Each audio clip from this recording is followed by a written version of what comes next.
Hello and welcome to the Sunday edition of the daily cricket show, Cricket Happenings.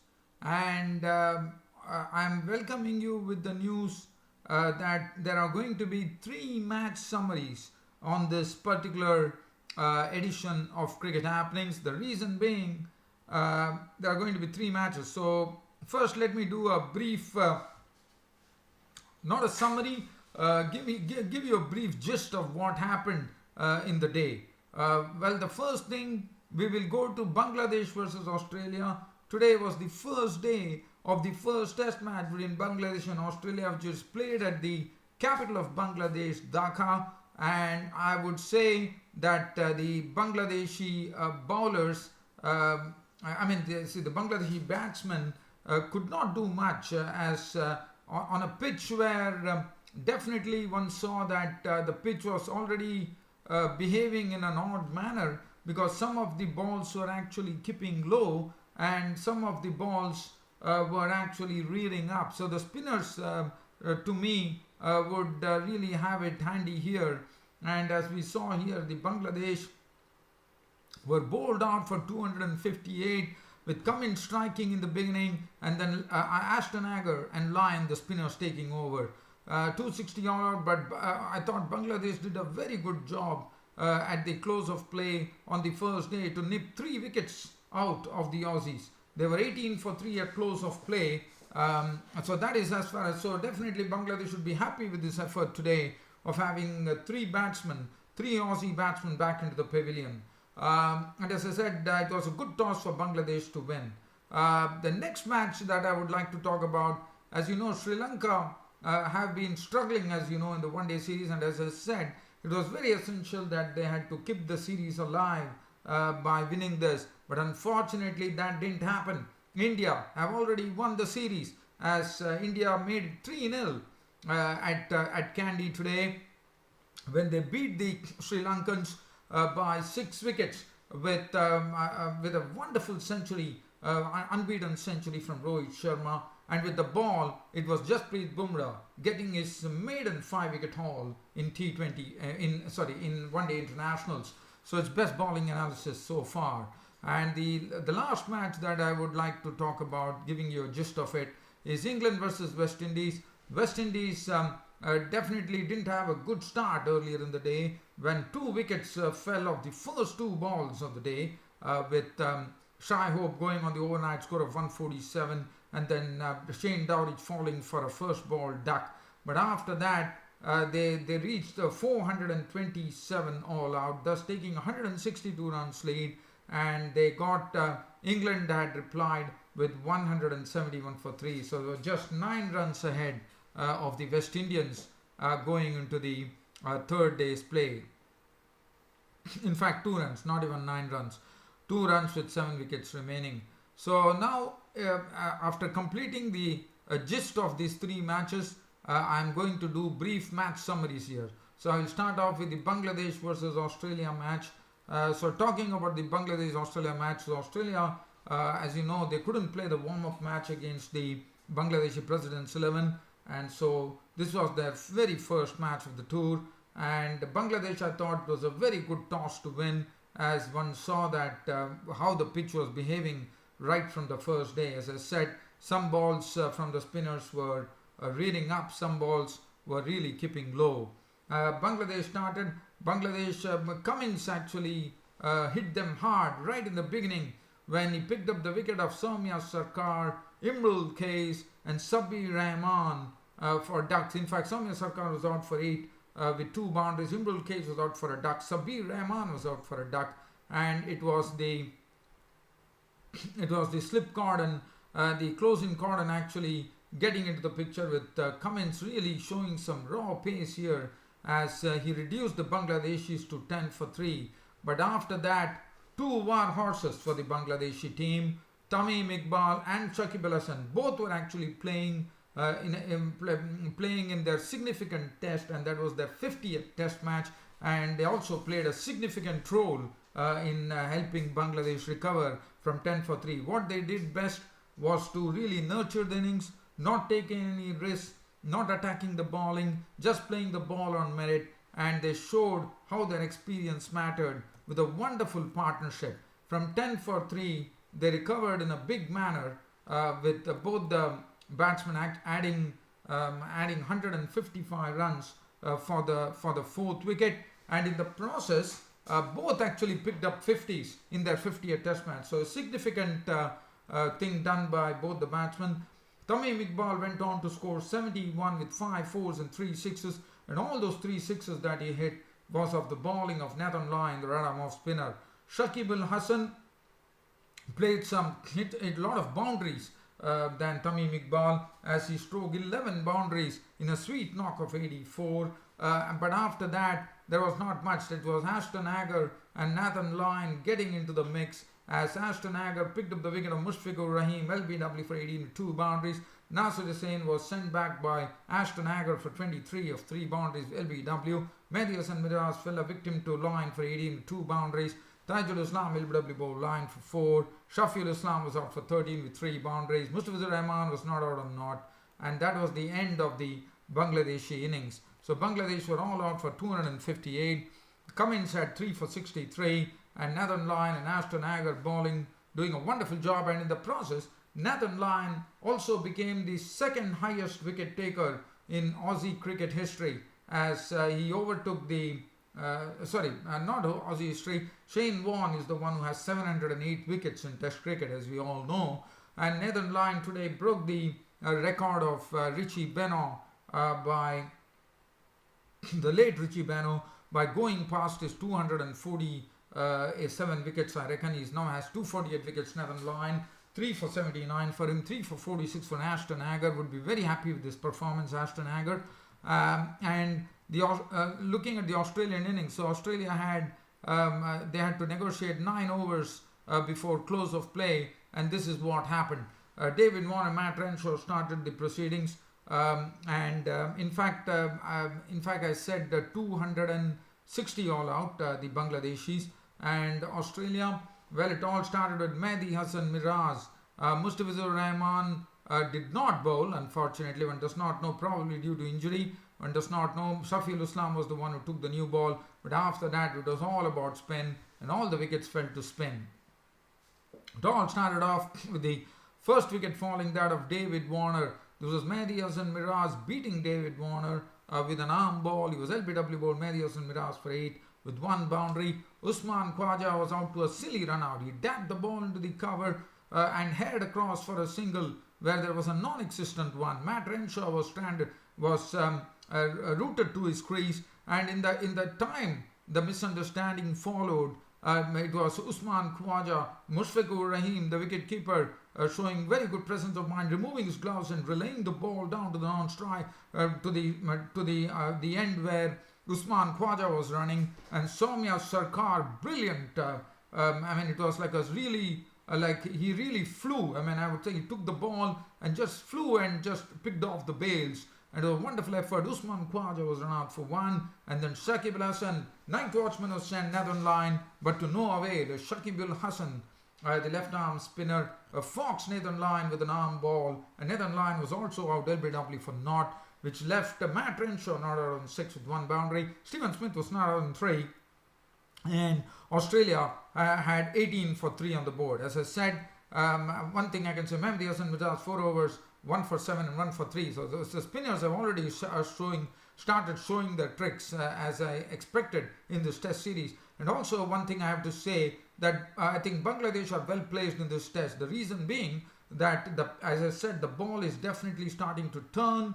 There is some of the balls are rearing up, some of the balls are keeping low. And let's understand one thing, that Aussies would be the ones who would be batting last on this pitch. And I think Bangladesh have already taken 3 wickets as well. So I think Bangladesh are pretty much having it covered right now. But it all depends on the second day's play as that point. So one good thing for Bangladesh is that they won't be batting last on this pitch.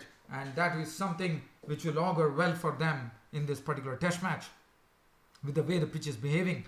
Now the next match that I'm going to look upon is the 3rd one-day international between Sri Lanka and India. And as you know, Sri Lanka, as I said, India have already won the series. They now lead 3-0, and so now they can make a lot of experiments in the other two one-day internationals. So as far as talking about the Sri Lankan card was concerned, as far as Sri Lanka was concerned, it was all about Lahiru Thirimane. Lahiru Thirimane played beautifully.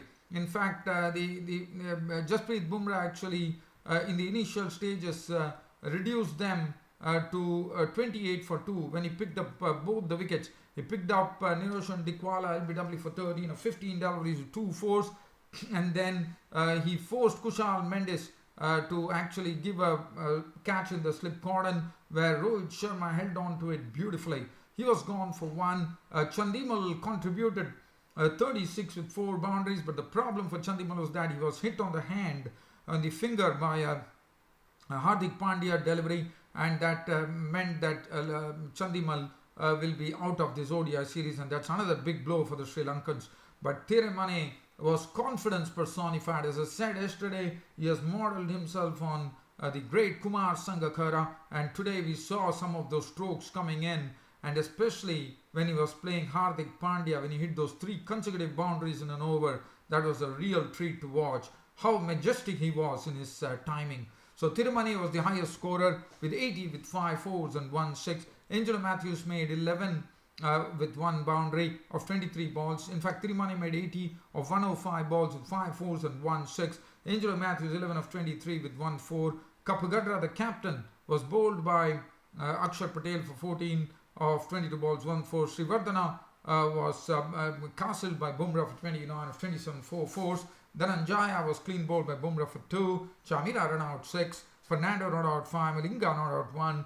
And Sri Lanka put on 217 for 9 on the board. But it was all thanks to Jasprit Bumrah, who first came and struck and picked up 2 wickets by taking 2 wickets pretty quickly. And after that, he came up once again to rattle the Sri Lankans. What a spell of bowling from Jasprit Bumrah. 10 overs, 2 maidens, 27 runs and 5 wickets. His best 5-wicket haul, best haul in one-day internationals. And besides that, it was also his maiden 5-wicket haul in one-day internationals. And Jasprit Bumrah was the one who really had this, the Sri Lankan innings absolutely spluttering right now.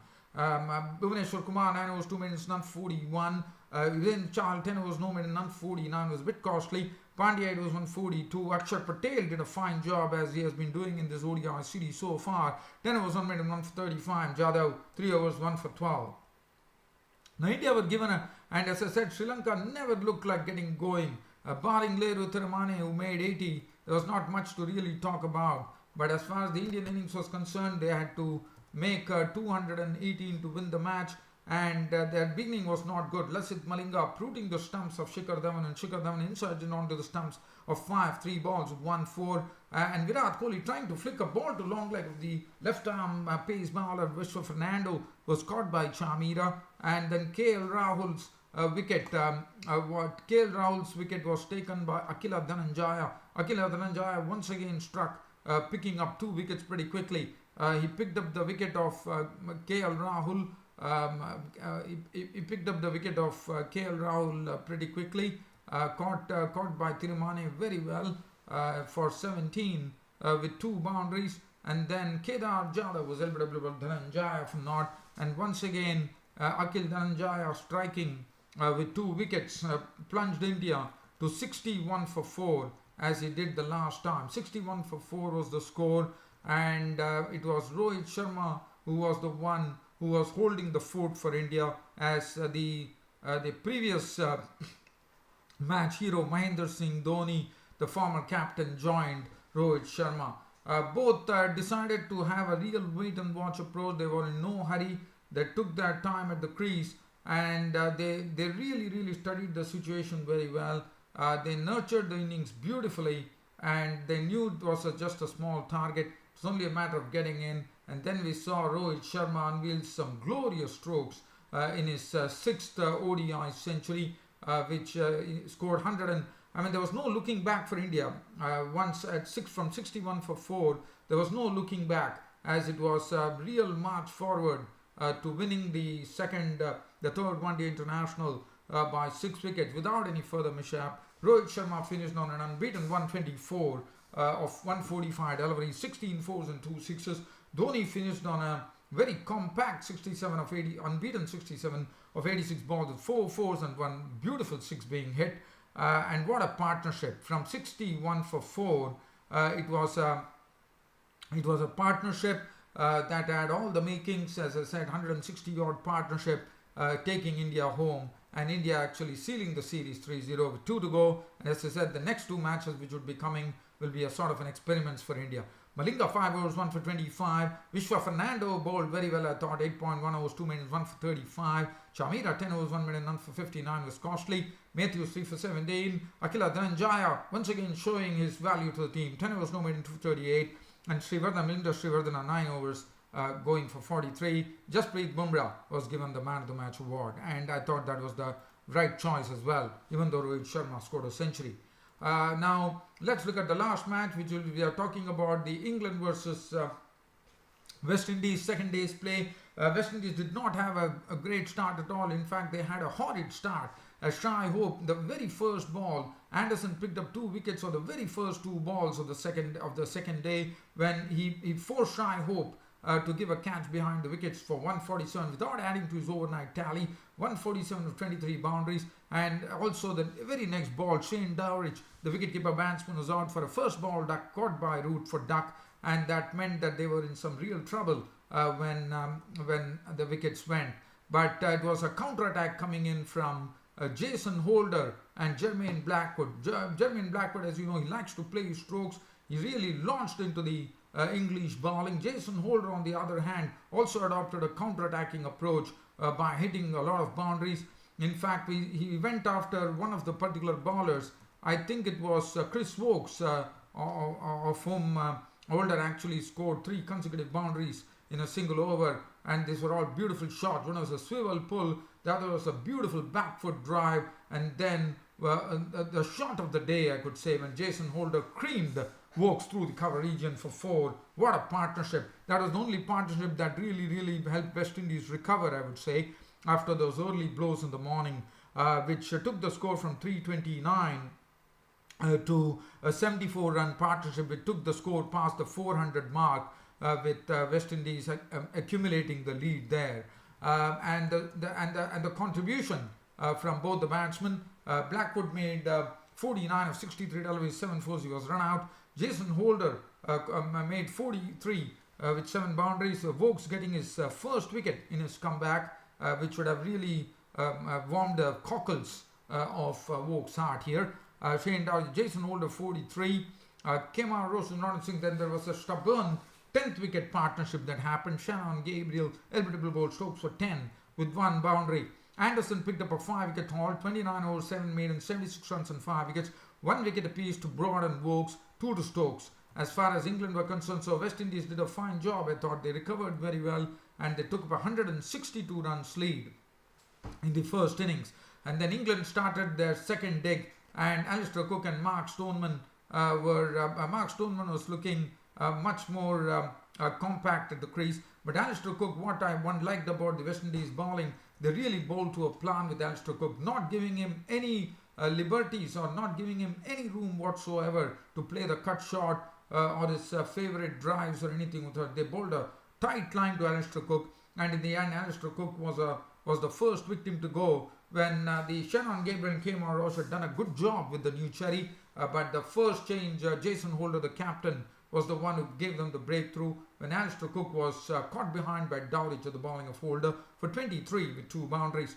After that, Tom Westley came in, and Tom Westley could not really do much, as he was really kept quiet by Jason Holder, and then Jason Holder delivering a delivery which actually held its line. I think, in fact, Westley was the one who actually nibbled the ball down to Dowrich behind the stumps. He was gone for 8, as Mark Stoneman was looking very confident at the crease, and he was stroking the ball perfectly, but then he was hit by a Holder delivery on his finger, I suppose, and then he still carried on. I thought it was very brave of him to carry on, but then Shannon Gabriel came in and found a ball which hit the target, as he got a ball which actually kept going straight, and Marcus Stoneman was clean bowled by Gabriel for 52 with 7 boundaries.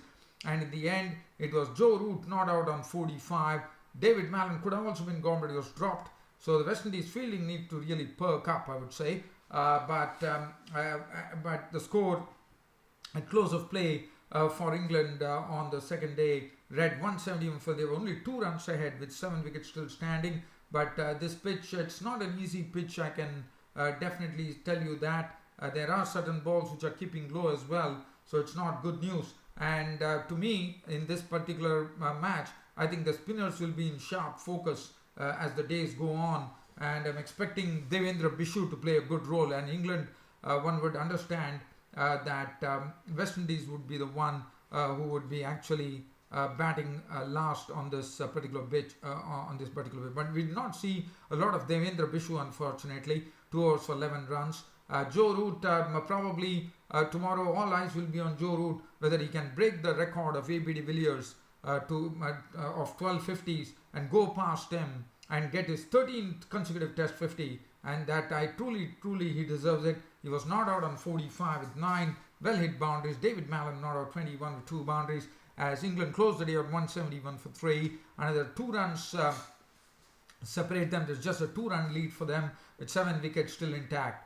Gabriel 14 overs 141, none for 34 for Roche. Holder 2 for 44, bowled superbly, none for 31 for Chase and Devendra Bishu. I think the spinners will really come into action in this particular test match.